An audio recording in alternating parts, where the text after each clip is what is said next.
gue kemarin udah bikin video soal solusi sapu jagat yang kayak gini nih, boleh lihat thumbnailnya kayak gini.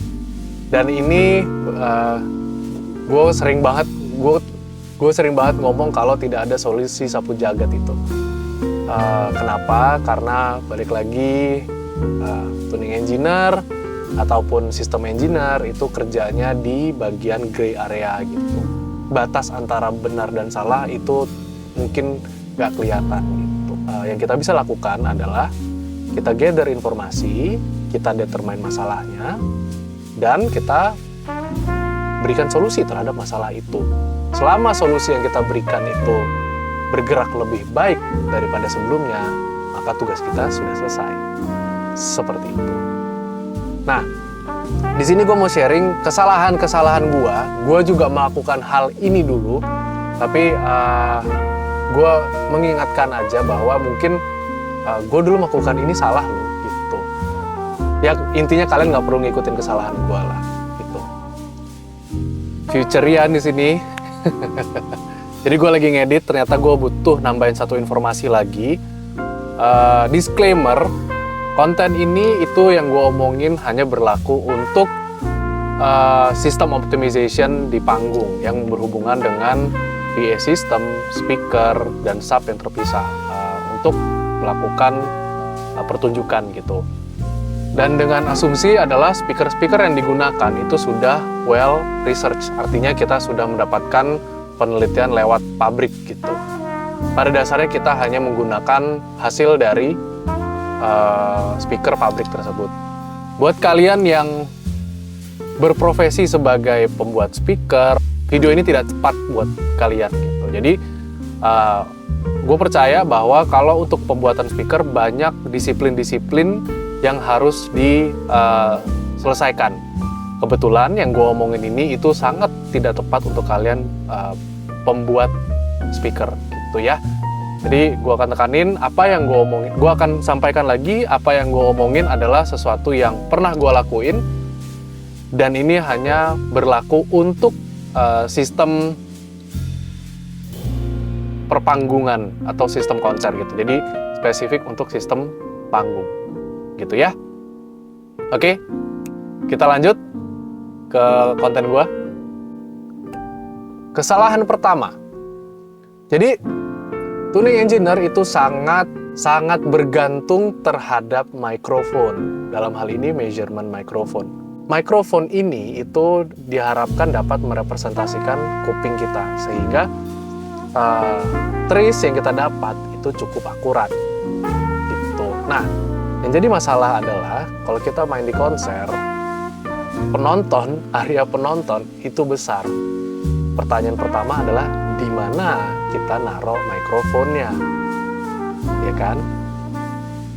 Dulu kesalahan gue adalah gue menaruh mikrofon itu di depan FOH. Tapi sering berjalannya waktu ternyata itu tidak tepat. Kenapa? Karena ketika kita mengukur audience, ya kan, kita pengen data yang paling tidak ada anomalinya. Anomali itu adalah data yang tidak tepat atau bahasa statistiknya itu outliers gitu. Jadi data-data yang di luar kesalahan-kesalahan ini. Jadi gue pengen data yang murni, data yang bisa gue olah gitu. Bagaimana caranya? Kalau gue taruh di tengah dan kita menyalakan speaker left dan speaker right bersamaan, terus kita taruhnya di tengah gitu ya. Dengan cara seperti itu maka terjadilah yang namanya comb filtering. Pernah dengar nggak kata-kata itu, comb filtering? Gue yakin pasti kalian pernah dengar kata-kata itu. Tapi ketika kita menyalakan dua speaker dan menaruh mic di tengah, nah secara nggak langsung itu terjadi tuh, terekam di dalam mikrofon itu ada fenomena comb filtering. Karena balik lagi ada dua sumber yang nyampe di mikrofon itu, namun time delay-nya beda. Betul? Itulah comb filtering. Ketika ada dua sumber suara yang datangnya tidak bersamaan, sehingga dia menimbulkan filter, notch gitu ya. Nah inilah comb filtering gitu. Solusinya gimana? Ya solusinya paling mudah adalah kita mengukur hanya menggunakan satu speaker, kiri doang atau kanan doang gitu. Tujuannya apa? Kenapa kita melakukan measurement dengan satu speaker atau mono gitu? Yaitu mengurangi comb-filtering gitu. Terus kesalahan kedua, dulu gua beranggapan bahwa trace tuh harus lurus, mau frekuensi atau magnitude ataupun phase gitu. Itu juga sebuah decision yang kurang tepat, karena ketika kita ngomongin speaker itu pertama tidak ada yang flat. Gua kebetulan di studio juga melakukan kalibrasi terhadap speaker, dan speaker termahal di SAE pun gitu ya, itu tidak memiliki kurva yang lurus. Jadi no such thing as flat. Satu. Kedua, phase trace-nya harus lurus. Nah, ini juga satu hal yang kurang tepat. Kenapa? Karena kalau kita ngomongin phase, kita menggeser mikrofonnya aja, phase-nya udah berubah. Bener nggak? Kita geser nih mikrofon dari tempat A ke tempat B, phase-nya berubah. Apa yang kita jadikan patokan untuk beranggapan bahwa phase itu lurus? Jawabannya tidak ada. Jadi phase harus lurus juga satu hal yang sulit didapatkan dan mungkin tidak tepat, karena itu balik lagi mengejar buntut ular. Kita cari ke depan, kita cari yang lurus, tapi kita geser mic-nya, geser lagi, berubah lagi, terus kita adjustment lagi. Itu tidak tepat gitu. Jadi magnitude atau frekuensi itu tidak flat. Kenapa? Untuk beberapa brand-brand besar itu sudah memberikan sebuah data yang namanya target curve. Ini gue bisa kasih lihat target curve-nya kayak gini misalnya. Ini target curve dari akustik gitu. Kelihatan ya, dia ada, bahasanya mereka itu ada pivot point di 1 kilo atau di 500. Ini diambil dari survei di berbagai macam negara. Bagaimana mereka merasa nyaman, bagaimana setiap negara itu punya ciri khasnya masing-masing dan punya preferensi masing-masing. Nah, ini diambil di survei datanya sehingga menyimpulkan, sehingga data itu menyimpulkan grafik seperti ini. Dan ini mungkin ya, setahu gua itu tidak hanya di-apply di satu brand aja, di banyak brand. Hampir semua brand itu punya target curve yang looks-nya seperti ini, kayak gitu. Jadi nggak ada yang flat. Gue bahkan kalau lu lihat konten gue di beberapa konten belakangan soal tuningnya Hindia, bahkan gue mendevelop target curve gue sendiri gitu. Jadi nggak ada yang flat, semua disesuaikan dengan kebutuhannya seperti apa. Terus yang masalah phase trace lurus itu juga hal yang sulit dicapai di lapangan gitu ya, tidak objektif untuk dikejar gitu. Itu kesalahan kedua. Sekarang kesalahan ketiga. Kesalahan ketiga, beranggapan bahwa alignment antara top dan sub itu menyelesaikan semua masalah di semua tempat duduk. Beranggapan bahwa dengan kita mengalign top dan sub dengan baik, maka seluruh penonton di seluruh tempat akan mendengarkan suara yang baik. Gitu. Jawabannya tidak. Kenapa? Balik lagi, kalau kita ngomongin phase issue itu sangat berkaitan erat dengan posisi ataupun jarak antara pendengar dan juga speakernya. Gitu. Alignment antara top dan sub itu adalah jurus pamungkas, solusi sapu jagat gitu. Enggak, kayak tadi masalah phase itu juga relatif sifatnya. Di tempat A dan di tempat B itu punya phase correlation yang berbeda, ya kan? Kalau dipikir, terus yang kalau kalian lebih perhatiin lagi, alignment top sama sub itu cuma sebagian kecil dari seluruh spektrum, bener nggak? Kalau misalnya kita ngomongin, iya nih, kita alignmentnya di 100. Yang terjadi, kalau di kelas, yang terjadi adalah kalau kita ngomongin alignment, itu ada yang namanya crossover region. Nah, crossover region itu porsinya cuma sebagian kecil daripada keseluruhan spektrum. Ya nggak? Jadi, tapi ini memang harus dialign. Bahkan ada beberapa produsen speaker, balik lagi, itu memberikan yang namanya pre-alignment delay. Alignment itu hanya sebagian kecil aja porsinya. Masih ada porsi-porsi yang lain. Gitu. Terus, itu udah kesalahan ketiga. Kesalahan keempat, yaitu kalian pernah nggak sih kalau konser itu ngetilt speakernya ke dalam? Maksudnya, jadi kalau misalnya speaker kanan kiri itu kita tilt ke dalam supaya dia menghadap ke FOH. Nah, gue nggak bilang ini salah, super salah gitu, enggak. Tapi ini mungkin adalah kegiatan yang kurang tepat.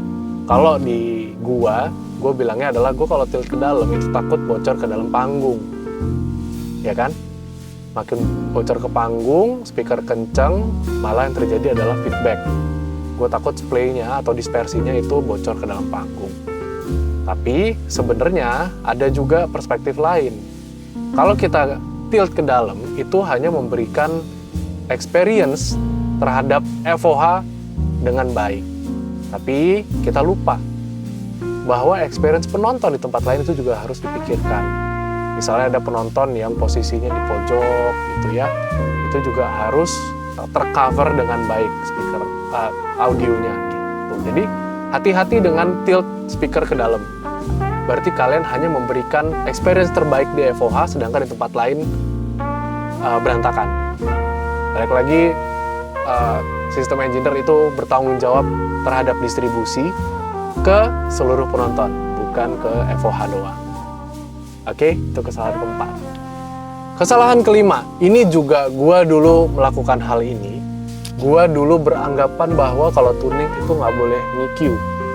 Karena mungkin kalian udah pada tahu, kalau kita EQ itu phase-nya berubah. Gitu.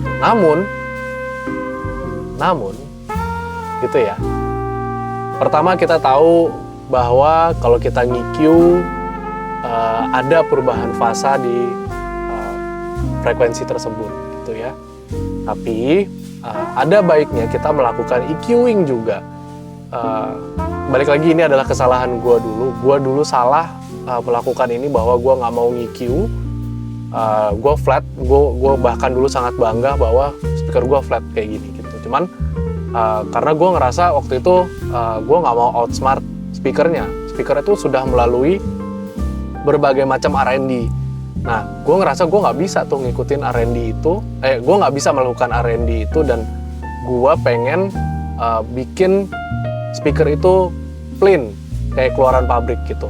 Tapi ternyata mungkin decision itu buat gue kurang tepat saat ini, karena memang ada perubahan fasa. Tapi balik lagi, fasa itu sifatnya relatif, dan orang itu mungkin kalau fasa 4 kilo kebalik dia nggak tahu gitu ya. Tapi kalau frekuensi 100 Hz mungkin tahu. Tapi kalau kayak 4 kHz, 2 kHz, 1 kHz, mungkin audio engineer bisa tahu ada perbedaan fasa. Tapi penonton dia akan lebih sensitif terhadap perubahan frekuensi, bukan perubahan fasa. Gitu. Makanya seiring berjalannya waktu, gue akhirnya berkesimpulan bahwa gue boleh EQ. Gue nggak ada masalah dengan EQ karena pertimbangannya itu tadi. Penonton itu lebih peka terhadap perubahan frekuensi, bukan perubahan fasa. Dan fasa sifatnya relatif. Orang yang berdirinya di row 1 dan orang yang berdirinya di tribun atas itu punya korelasi fasa yang berbeda. Tidak bisa disamain. Gitu. Jadi jawabannya adalah boleh EQ gitu ya, tapi EQ-nya harus hati-hati gitu. Jangan sampai kita EQ malah menimbulkan confiltering lebih banyak gitu. Nah itu ada caranya macam-macam. Nah ini jangan, kalau di sini ini contoh Bob adalah gross over EQ. Jadi terlalu banyak meng-EQ gitu. Jadi terlalu banyak EQ yang di-apply di dalam sebuah speaker, misalnya EQ di 100, EQ di 500, EQ di 800, EQ terlalu banyak. Kalau bisa nge-EQ itu dengan Q yang lebar gitu. Dan mungkin minus 1 dB, minus 2 dB. Jadi EQ dengan, balik lagi ini EQ bukan EQ kreatif, tapi EQ korektif terhadap perubahan ruangannya gitu. Jadi itu adalah 5 kesalahan gua yang dulu gua lakuin. Jangan sampai kesalahan-kesalahan gua diulang lagi gitu ya. Oke. Thank you semua, sampai ketemu di konten berikutnya.